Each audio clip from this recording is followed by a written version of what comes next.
আসসালামু আলাইকুম। আমি এখন আলোচনা করব ব্যাংক থেকে চেক প্রত্যাখ্যাত হলে আপনার করণীয় কী। অনেক সময় আমরা আমাদের পাওনাদার থেকে নগদ টাকার পরিবর্তে চেক পেয়ে থাকি। তো চেকটা যখন আমি ব্যাংকে উপস্থাপন করি, অনেক সময় দেখা যায় ওই পাওনাদারের অ্যাকাউন্টে পর্যাপ্ত টাকা না থাকার কারণে ব্যাংক কর্তৃক চেক প্রত্যাখ্যাত হয়।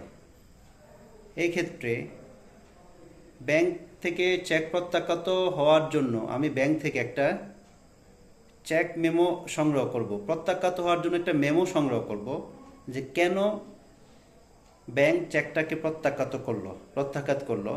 মানে একটা রিটেন ডকুমেন্ট সংগ্রহ করব। ব্যাংকের নিজস্ব প্যাডে ব্যাংক কর্তৃপক্ষ চেক প্রত্যাখ্যান করার একটা কারণ উল্লেখ করবে।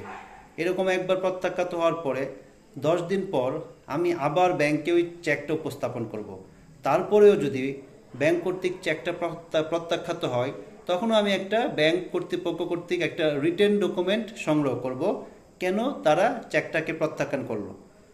তারপরে আমি আবার 10-12 দিন পর আমি আবার ব্যাংকে চেকটা উপস্থাপন করব। চেক উপস্থাপন করার পর তখনও যদি চেকটা প্রত্যাখ্যান করে ব্যাংক কর্তৃপক্ষ, তখনও আমি ব্যাংকে নিজস্ব প্যাডে চেক প্রত্যাখ্যানের কারণটা উল্লেখপূর্বক তাদের কাছ থেকে একটা প্রত্যয়নপত্র সংগ্রহ করব। টোটাল আমি 3 বার ব্যাংকে চেকটা উপস্থাপন করব এবং ব্যাংক কর্তৃপক্ষ যদি চেকটা প্রত্যাখ্যান করে, তখন তাদের কাছ থেকে একটা রিপোর্ট, একটা প্রত্যয়নপত্র সংগ্রহ করব। টোটাল 3 বার আমি ব্যাংকে চেকটা উপস্থাপন করব। এইভাবে 3 বার চেকটা প্রত্যাখ্যান হওয়ার পর আমি পাওনাদারকে, যে ব্যক্তিটা আমাকে চেক দিয়েছিল, তাকে একটা আইনি নোটিশ প্রেরণ করব এবং তাকে বলবো আইনি নোটিশে 30 দিনের মধ্যে আমাকে টাকা পরিশোধ করেন।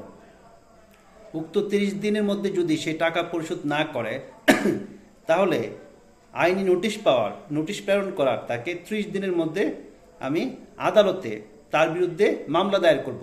মামলাটা দায়ের করতে হবে নেগোশিয়েবল ইনস্ট্রুমেন্ট অ্যাক্ট, 1881 সালের নেগোশিয়েবল ইনস্ট্রুমেন্ট অ্যাক্টের 138 ধারা অনুযায়ী।